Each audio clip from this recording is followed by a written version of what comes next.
Mom, what's that over there? My daughter asked as we returned home from my parents' house. We were met with piles of trash bags in front of our entrance. As we got closer, I realized these bags contained our belongings, thrown together carelessly like trash. Confused, I exclaimed, "What's this? Why is this happening?"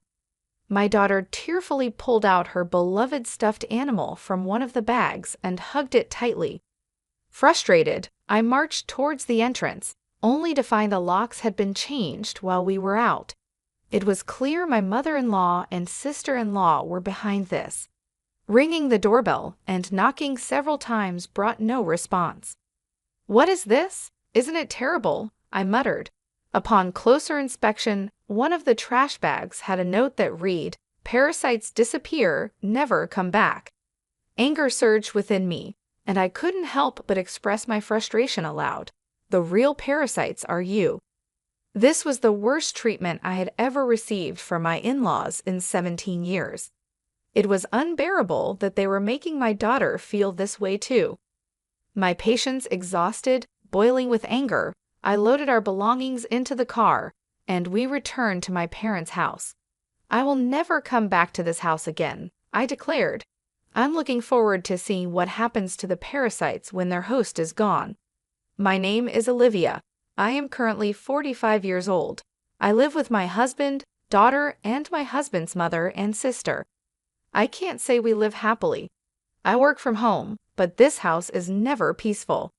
The issue lies with my mother-in-law and sister-in-law, Hannah. They have disliked and ignored me for over 12 years. As my daughter Megan grew up, it bothered me less and less.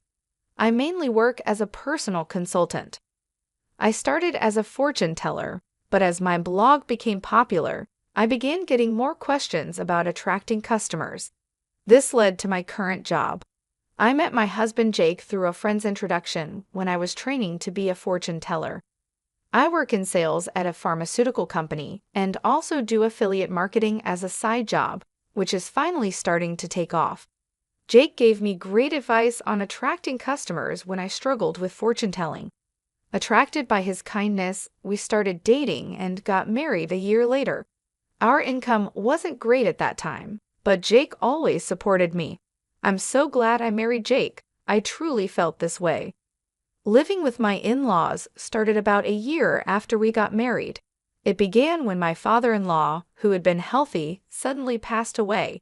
My mother-in-law felt insecure about the future and asked my husband to live with us. We agreed to live together in exchange for her taking care of the household chores. At first, my mother-in-law welcomed us and was happy. I hoped we would get along well, but I was wrong. 4 months later, she began completely ignoring me, maybe because she was unhappy that I wasn't helping with the housework. Soon, my sister-in-law Hannah also started ignoring me. I didn't mind being ignored, but my mother-in-law's tendency to involve others was challenging. Not only did Hannah hear about it, but even neighbors and relatives were informed that my daughter-in-law stays at home but says she's working, leaving all the housework to me. If I stayed even a little, she would talk back 100-fold, so I just ignored her. To make matters worse, my mother-in-law would suggest to others, "You better not talk to her too, it'll be troublesome." As a result, people around the in-law house began giving me only cold responses to my greetings. I felt isolated, and it became very difficult. Despite my pleas to stop spreading strange rumors, my words were completely ignored. Although my mother-in-law's attitude softened slightly when my daughter Megan was born 3 years after we started living together, her overall stance towards me hardly changed. However, she was very fond of Megan, and having her help with household chores and childcare was a huge relief as my work became busier. Around the same time, my husband Jake's side business started to struggle, and he seemed unable to adapt to changes in the affiliate marketing market. He approached me saying, "Olivia, can you increase your contribution to the monthly expenses a bit?" I agreed and mentioned that my consultations were increasing and my new methods were working well. Even though I was willing to help boost his sales, Jake insisted on handling it alone, saying, "I think I'll try it on my own. I'm really sorry." From the start of our marriage, we agreed that Jake would manage the household finances. At first, my income was low, so he allowed me to contribute more when my sales increased. I would transfer money to Jake based on my monthly earnings, and he would give me a fixed amount for living expenses in cash. Initially, I could only contribute $300, but now I could transfer up to $3,000, though not every month. I could contribute more if I dipped into savings. I knew Jake was struggling with his side business, but his pride kept him from asking for my help. He started spending more time at caves after work, coming home later and later. When Megan was about 5, Hannah got married and moved out. Since she lived nearby, she often brought her son Frank to our house during the day. When Frank turned 1, Hannah said she wanted to start a part-time job, and my mother-in-law happily offered to take care of him until the evening. Hannah was grateful, saying, "Thank you, I'm so happy." As my mother-in-law started caring for Frank at home, she became very fond of him and began being cold towards Megan. When they fought, my mother-in-law would scold Megan and compare her unfavorably to Frank. Over time, Megan started playing near me and began to dislike my mother-in-law's behavior. I spoke up, saying, "Talk to your mother. Megan and Frank are both her grandchildren. She should treat them the same." Megan is already a big sister in elementary school.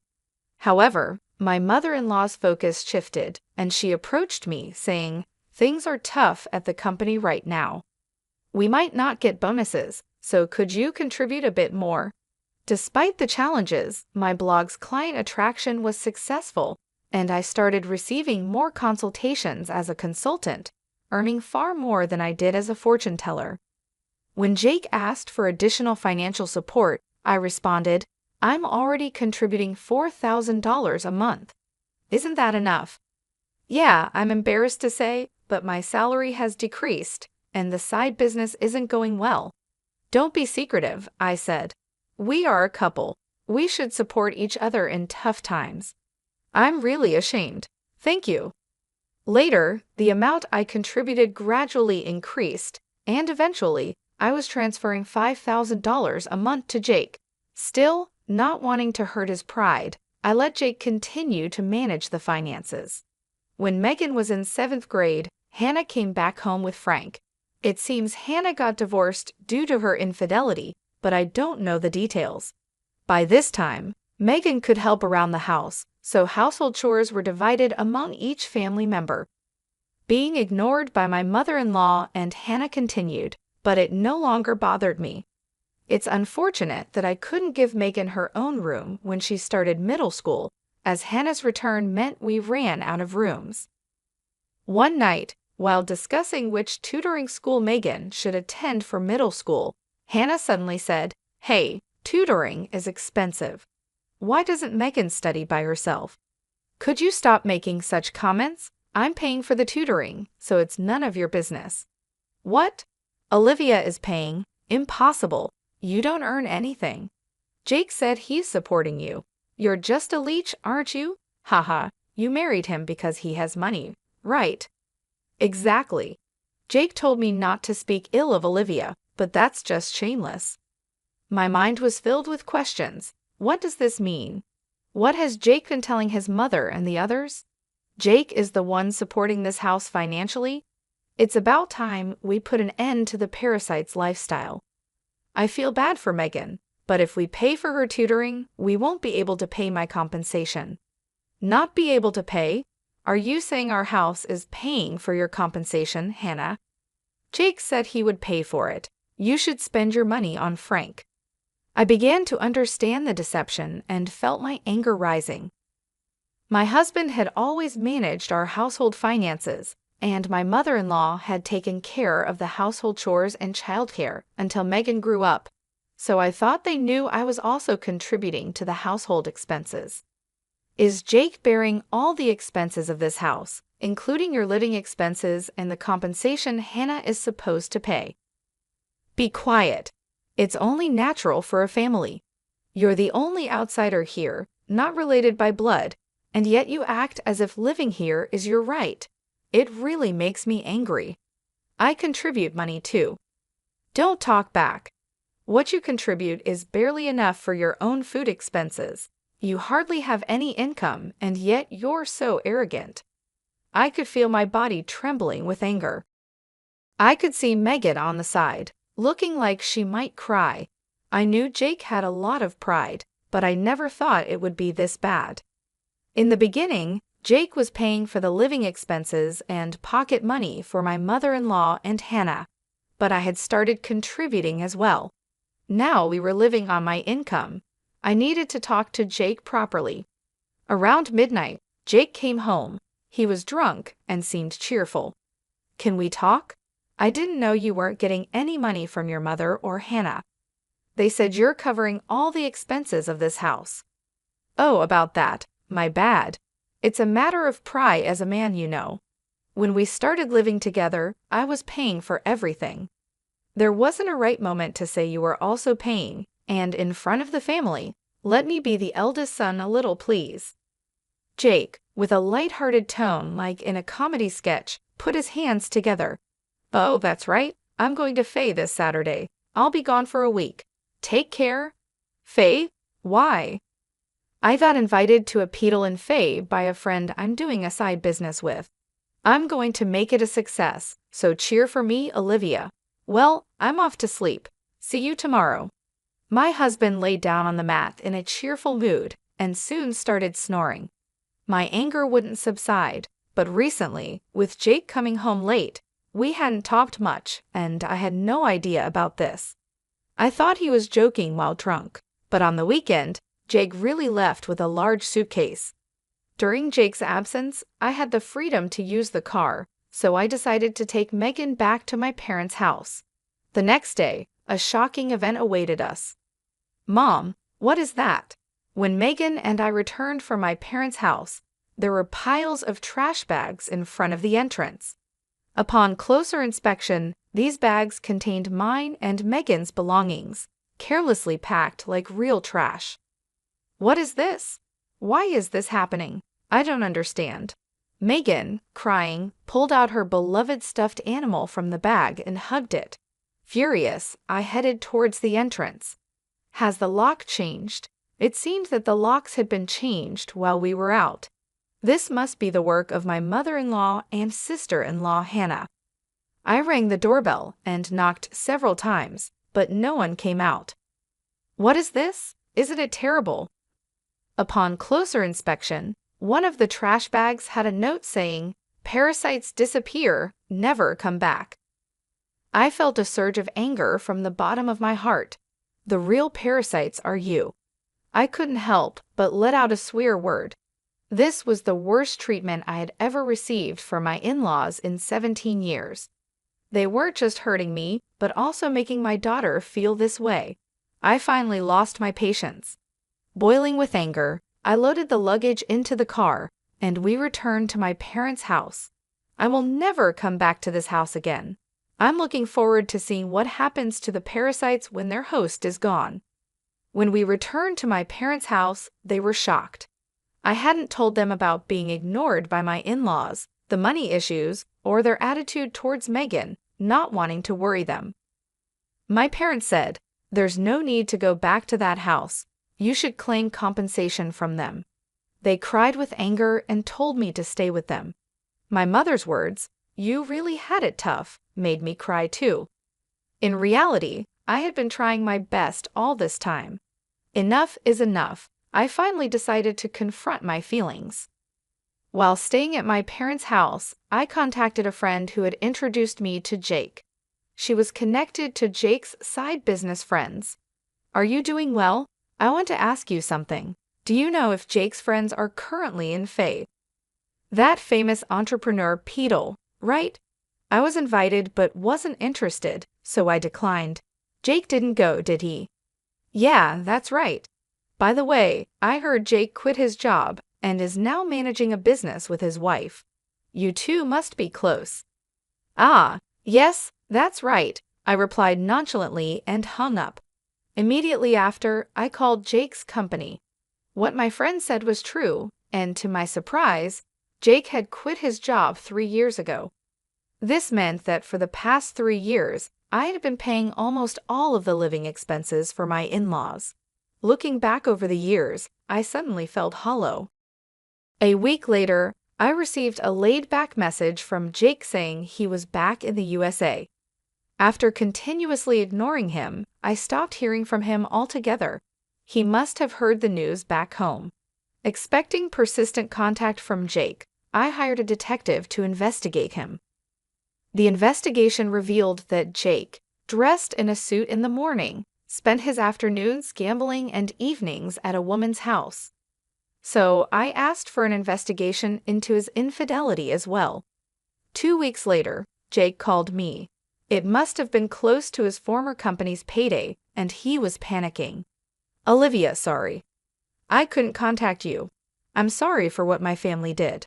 I heard they kicked you out, and I was thinking, why did it come to this? Really? Did you tell the truth to your mother and Hannah?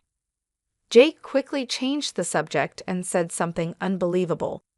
Let's leave that house and live in a new home, just the three of us. I'll cut ties with those who disregard you, Olivia.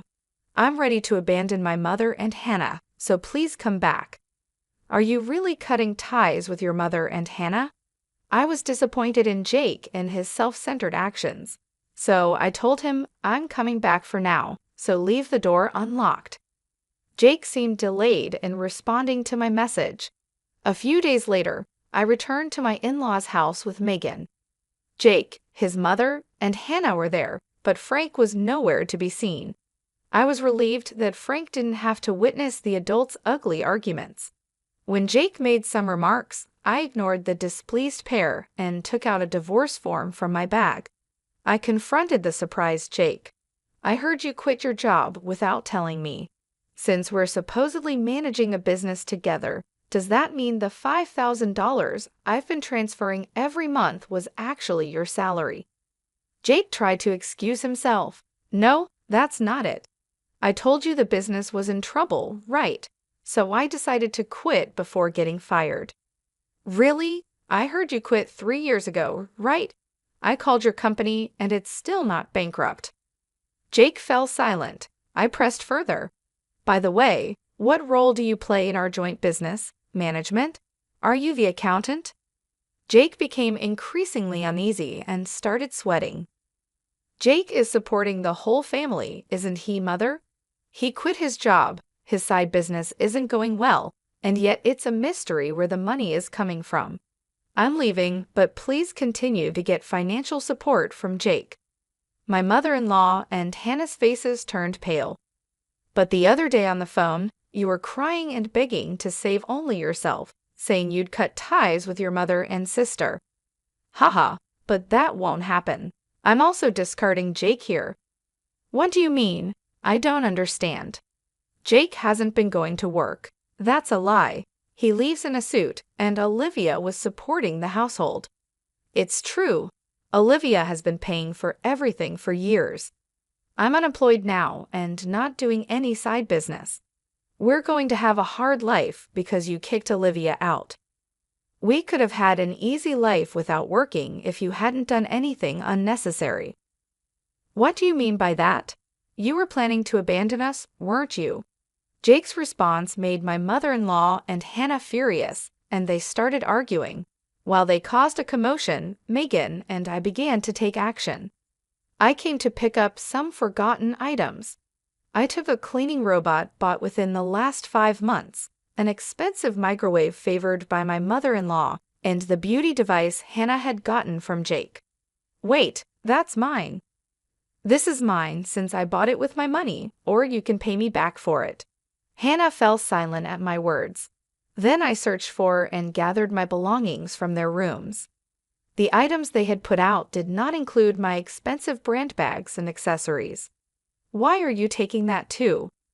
This is mine. I ignored their complaints and sweet talk. Finally, I dropped a bombshell on Jake. Oh, I forgot. I plan to claim compensation from your mistress, Lauren. Tell her it's no use running away. What? How do you know about her? I know you went to Faye with Lauren recently. Good for you, right? Of course, I have all the evidence of the affair, so no escaping that. No way. You've been deceiving me and having fun for the past 3 years. I'll be claiming compensation for the affair, child support for Megan, and oh, you were secretly paying Hannah's compensation too. I'll be claiming that back as well. As I prepared to leave, my mother-in-law and Hannah desperately tried to stop me.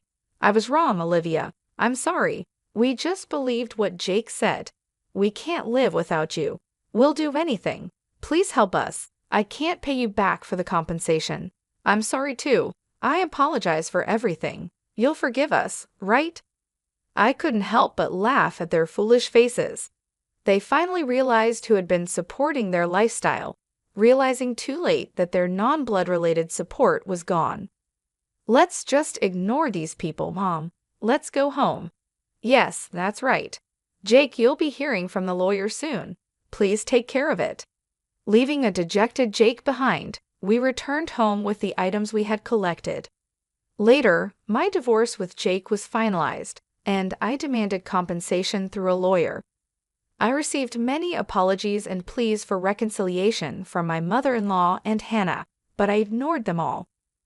Surprisingly, there was still some inheritance left from Jake's father.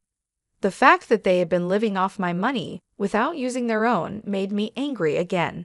However, the inheritance wasn't enough for the compensation, and ultimately they had to sell the house to make a lump sum payment. Naturally, this included the compensation I had been paying for Hannah. After selling the house, I don't know what became of Jake's family. I hope Jake can take care of his family, but ultimately he will choose his own path. I'd also claimed compensation from Jake's mistress, which led to an unexpected revelation. Through the lawyer, I informed her that Jake was unemployed and I had been supporting the family. Jake had deceived her, claiming he was an entrepreneur with a successful business. They broke up after an argument. Megan and I moved to an apartment, and I was able to give her the room she had longed for. I don't think my 17 years were wasted, but sometimes I wonder if I should have made a decision when I started being ignored. Now I feel happy that my home is a peaceful place,